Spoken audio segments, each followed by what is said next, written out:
Hello，係我係 May，我係 Kiki， 係 May。隨意飛。我哋而家身處喺 Walt Disney 呢一個機場啦。咁呢個其實係一個好細嘅機場，但係其實佢係國際機場啦。佢係去好多唔同嘅國家嘅。而我哋而家咧就準備去挪威啊。其實呢個城市咧係有直飛我哋想去嗰個城市 Tromsø 嘅。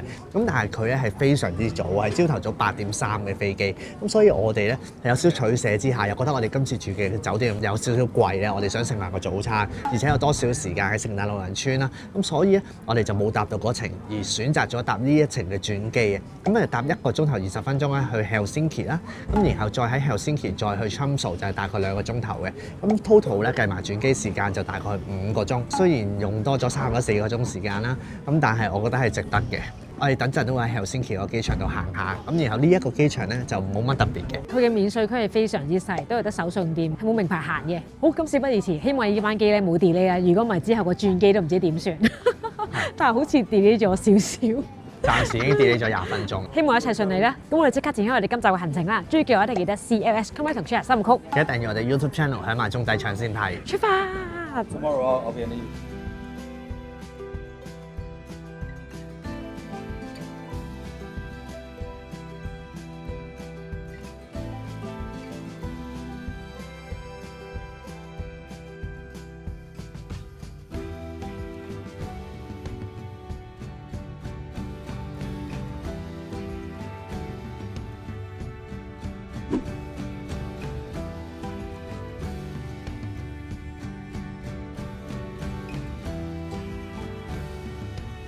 Day 2。大家早晨！我哋朝早已經喺酒店食咗自助早餐，咁同埋咧會合咗我哋尼斯團嘅朋友，記唔記得佢哋？船姐同埋 Daniel， 我哋完全同尼斯嘅裝束唔同。今日嘅行程咧好豐富，第一步咧就已經嚟咗個麥當勞。呢間麥當勞有乜咁特別咧？就係因為佢就係全世界最北嘅麥當勞。好，咁我哋入到嚟間麥當勞入邊啦，咁睇下啲價錢先。哇！北歐嘅物價真係好貴。好啊呢個係豬柳蛋漢堡啦，88挪威幣，就咁一個包啫喎，唔係餐喎。不過呢個係早餐，早餐我哋睇下先。With a meal 咧就121，即係大概100蚊港幣度啊。我喺我哋去過嘅國家入邊咧，呢個城市係繼瑞士之後第2貴嘅。Postcard 買喎，真係。最好笑嘅，我哋喺度撳緊呢部機啊，然之後發現咗呢度竟然有筆啊，有價格差異。我哋呢部機嘅 postcard 咧係賣11蚊，咁但係咧隔離部機係賣緊10蚊咯，可惡！想呃我？好彩我撳晒咁多部機先，會唔會錯嘅即係啲？ 8蚊、7蚊。其實應該係10蚊嘅，呢部機有筆啊，發現咗話俾佢經理知先。Still thinking？唔係，估唔到你而家麥記唔食麥記都有嘢買啊！ 'Cause when we're together, it feels like we're in heaven. If it will get dark, you'll be my million star. 全部人都拎住呢張嘢打卡啊！但係我覺得佢麥記咧，其實喺外邊睇咧係一啲都唔特別嘅，係好似一間普通嘅地鋪咁樣啦。覺得咧攞住一張咁樣嘅嘢咧，有種恥辱感啊！周圍勁多啲挪威嘅人行過咧，一定會覺得，有乜特別啫，好普通啊咁一張卡咁樣嘅感覺。咁不過咧，我哋呢3張卡咧，其實30挪威克朗，我哋叫挪威幣啦，我哋方便啲。呢度咧，我哋頭先有睇過，去 Big Mac 一個餐嘅價錢係126挪威克朗，咁即係大概100蚊港幣度。係咪全世界最貴嘅 Big Mac 餐咧？又好似唔係，瑞士好似再貴一啲，咁但係都已經係數一數二貴㗎啦。咁其實喺呢度咧搭巴士係可行嘅，而且佢其實係有一張咧24小時嘅 pass。咁但係因為我哋4個人嘅關係啊，咁我哋計過咧搭巴士同 call 車咧之間嘅價錢爭30到嘅啫，咁但係就會有效率好多。咁所以我哋就決定我哋4個人我哋就嗌車咁樣去啦。如果2個人嘅話，我會比較建議大家搭巴士嘅。因為佢呢度的士啊、call 車嗰啲其實唔平嘅，起標係差唔多港幣100蚊㗎啦，咁所以都幾貴下。如果要 call 車咧，其實 Uber 啦、Bolt 啦，同埋佢有個本地 app 咧都用到嘅，咁大家就可以睇翻，可以單定過嚟啦。 And I don't fake this kind of feeling, never felt so real. My heart is on the table 'cause you're my everything. I do, I wanna marry you. 係咁，我哋依家咧先喺 Tromsø 嘅市區一啲景點。咁其實呢個地方嘅景點咧係唔多嘅，即係可以慢慢咁去周圍行。咁我哋而家嚟到極地博物館啊，就位於係一個港口位啦，而且咧佢係一個紅色嘅一個外表啊。係好 sharp 咁嘅，佢本身係一個貨櫃嚟嘅，咁佢就保留咗呢個建築特色。因為同我帶咗一對唔啱嘅鞋嚟，咁所以我都買咗冰爪。我而家可以喺雪地上面跳舞。咁我哋而家入到嚟啦，咁每一位咧就係要130挪威克朗嘅，而且佢個 leaflet 係好搞笑，佢已經唔係一個 leaflet，佢係一份文件啊，開會用嘅文件啊。我哋就揀咗中文啦，咁全部係字嚟啊，冇圖啊。咁我哋而家就順住呢條路兜個圈。 I do,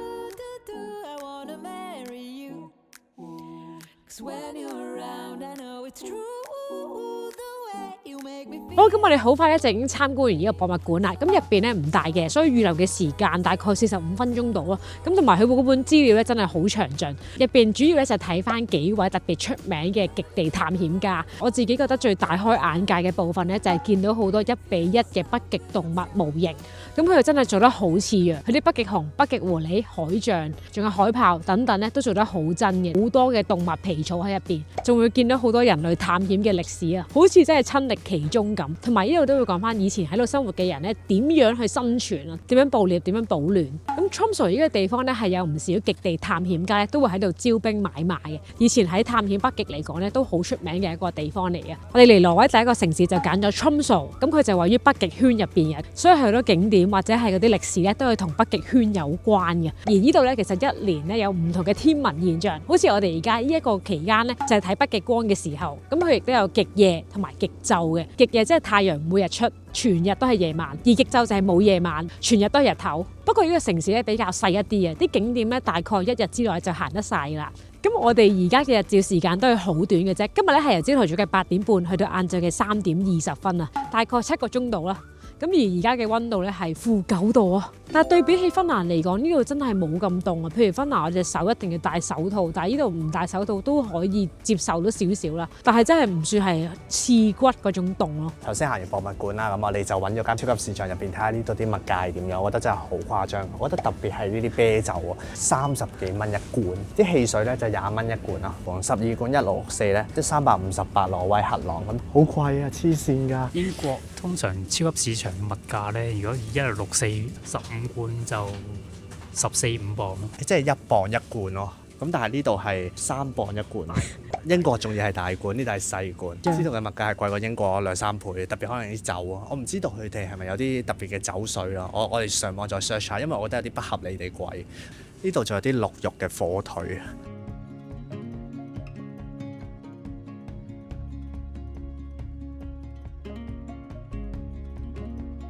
咁我哋今日嘅 lunch 咧就係全世界最細嘅酒吧，cool 好似係啦。我覺得呢個世界上應該會有更加細嘅酒吧，不過點都好啦，呢係呢度當地嘅特色啦。咁佢就食熱狗啦，同埋可以飲啲 wine 嘅。咁熱狗方面咧，佢係有純鹿肉加牛肉啦，或者嗌豬肉再加牛肉嘅腸嘅。咁佢配料咧，佢亦都有啲應該係紅菜頭啊、炸蒜啊、芥辣、茄汁等等啦。先飲咗個紅酒啊，而家好鬼死凍，酸甜，仲有啲杏仁味。好，然後食個熱狗。呢個係純鹿嘅，我覺得就係正常嘅熱狗啊，即係鹿肉嗰啲少少嗰啲騷味啊，有少少，但係你加咗好多醬咧，其實唔係好覺。好，我食埋個牛肉豬肉腸，唔計佢上面啲料啦。我哋而家係北歐啊嘛嘅感覺，我係去咗銅鑼灣嘅 IKEA 食 IKEA 嘅熱狗。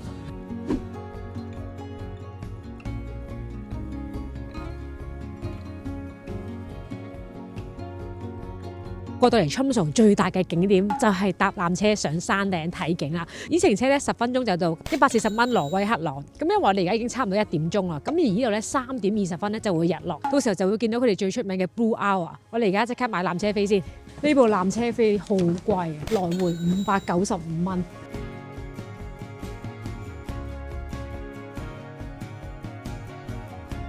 呢個纜車站咧，仲有啲工程進行緊啊！咁我見到下面咧，佢都有話2027年咧會有部新嘅纜車，真係需要更新一下。其實上到嚟咧就好似上到嚟雪山咁嘅，係 free fall 嘅，全部都係觀景台嚟嘅。咁而呢邊咧會有個少少嘅 cafe 補給位。好，咁我哋而家已經上到嚟上面啦。咁其實出邊咧唔係好多人影緊相嘅，因為我覺得大家咧都係想等咧，可能大概2點鐘嘅時間開始影到去日落夜晚，因為嗰個時間先係所謂嘅 magic hour，係最靚嘅時間。我哋會喺嗰個時間，我哋先會再出去影。咁 cafe 嘅價錢都唔平嘅，咁但係有一個好溫暖嘅地方可以望住出邊咁樣等咧，我覺得算係一個對比個纜車飛嚟講係一個合理嘅價錢。個纜車咧係2分鐘，590蚊挪威克朗來回，即係差唔多500蚊港幣來回，係坐2分鐘嘅纜車。我嗌咗杯啤酒、蛋糕，再加一杯咖啡，係350蚊挪威克朗，算係幾合理咯。佢呢個係一個觀景餐廳，係幾多人喺度嘅？喺度去跳舞。呢300幾蚊物超所值。呢個景點咧，其實基本上就真係喺雪山度行啊。係我哋平時滑雪嗰啲雪山，我最中意佢個位咧，就係完全係冇欄杆咁滯嘅，即係佢唔會規定你呢一邊咧就係觀景台，咁而係咧好開揚嘅，成個山都係，你只要上到好高咁樣影落嚟就得㗎，遠處都有人嘅。你可以當行山景點咁過嚟，越左邊咧其實睇翻個景應該係越靚嘅，因為佢離個纜車站就遠一啲，同埋就冇咁易影到個纜車。唔知啊，呢個感覺真係啲似去咗北極咁。佢啲山我覺得係唔算好高嘅，但係已經係超級多雪。呢個環境真係好靚，海景再加埋呢啲五顏六色嘅屋仔。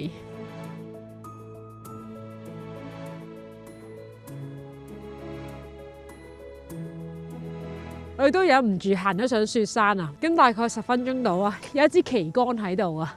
呢個同個海灣近啲，同埋呢個海都好特別咯，佢完全冇結冰啊，咁凍都冇結冰啊！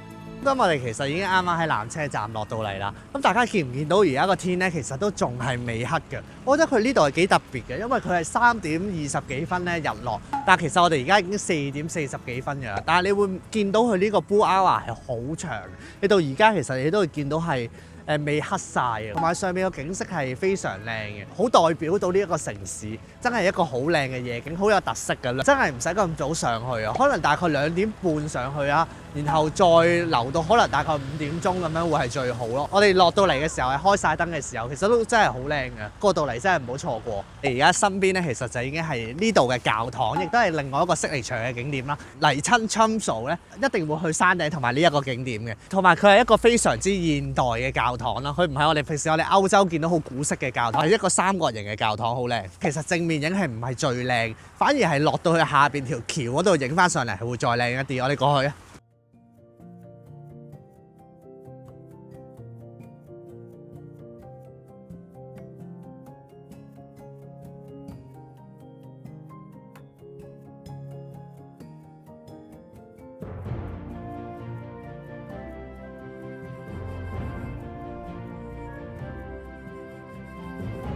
！Day 3. 大家早晨，我哋本身今日咧其實係諗住去滑雪嘅，咁但係我哋都係覺得，唉，算啦，我哋喺市區行下啦，我哋同朋友食下嘢、飲下嘢，今晚就去阿仙奴睇下波。我覺得我哋尋日極光就有真正嘅極光大爆發。我做咗一件好白痴嘅事，即係弱智級嘅事。我竟然咧，我本身係冇帶腳架啦，咁我就要翻酒店拎翻支腳架，有少少時間喺酒店度休息一下，咁我就諗住叉下個相機。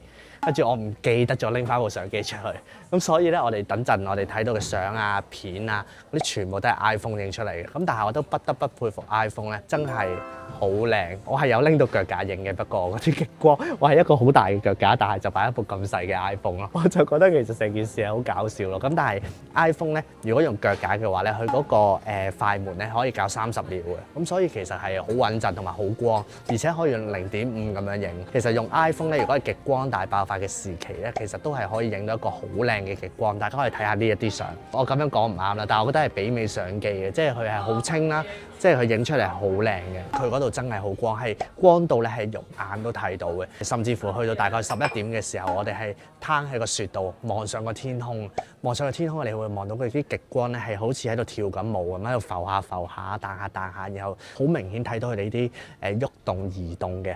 咁所以係好靚好靚。尋日我覺得係一個人生難忘嘅一日，即係對比翻我哋之前喺芬蘭睇啊，我哋嗰陣時仲好天真地話嗰個芬蘭嗰個係極光大爆發。我覺得嗰日如果對比今日嘅話，絕對唔係。芬蘭嗰個睇極光嘅地方，佢係比較北極圈嘅邊位啊。佢睇北極光咧，冇我哋呢一個城市睇咁靚。佢係會睇到係顏色係唔止係綠色，你會睇到紅色、紫色，甚至乎係見到有時候會見到白色，肉眼都睇到嗰一種咯。我覺得真係好誇張、好靚。我諗大家最關心啦，都係我哋係參加乜嘢極光團嘅。咁我哋所有資料咧，我哋都會放晒喺 info box 嗰度。呢一個極光團，我哋揀佢嘅原因咧，係因為佢係坐得舒服一啲嘅，佢係有架 Benz 嘅 4van 嘅，就會比起我哋之前嗰8人團嗰架車咧舒服好多。咁但係個人數上咧，好似應該都有16人到啦，我諗大概。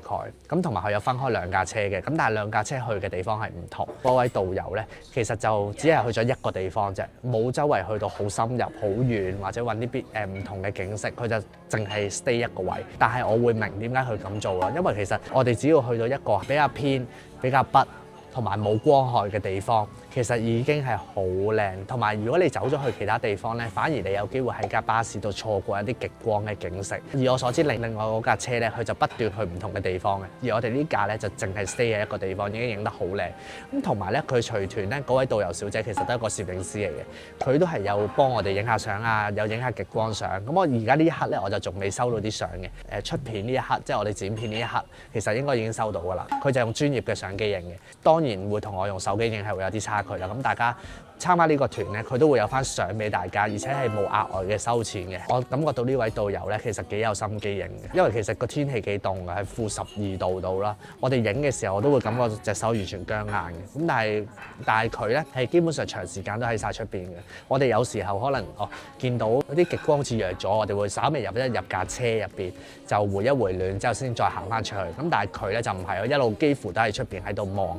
當有一啲特別大嘅極光嘅時候，佢就會叫我哋落車去影。我覺得同我哋上次芬蘭嗰個係唔同嘅 style 咯。睇到一啲咁靚嘅極光，我已經覺得係絕對值回票價。我自己係好滿意，已經係完成咗我追極光睇極光嘅心願。我已經唔需要再去特登揾多個地方去冰島我追極光，我唔會咁樣做啦，應該已經。RVA 背後啊，其實都係會做，總之都係用2個字啊，震撼嚟形容啦。影咗好多相啦，佢就會車翻我哋咧過去酒店嗰邊嘅。咁但係頭先講漏咗個上車嘅位置咧，就喺市中心嘅，而佢唔會喺酒店度接我哋。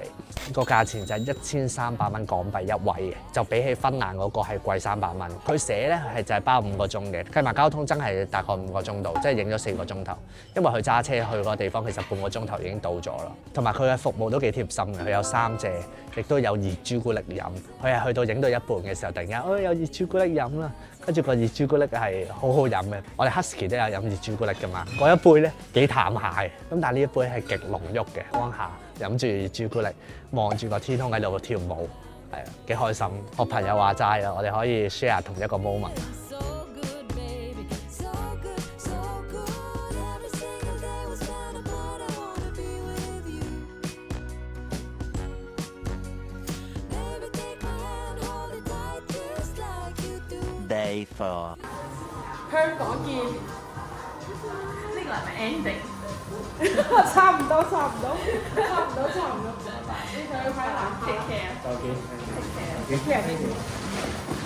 我哋尋日咧就喺市區嗰度咧 City Walk 啊，揾咗啲餐廳，揾咗啲吧一齊嚟飲下酒，我順便睇埋波咁樣。我哋先喺嗰條街度行下，咁其實我覺得挪威呢個地方嘅物價都其實真係幾誇張。我有種感覺好似比瑞士再貴一啲咁啊。咁喺機場呢個可樂咧40蚊港幣。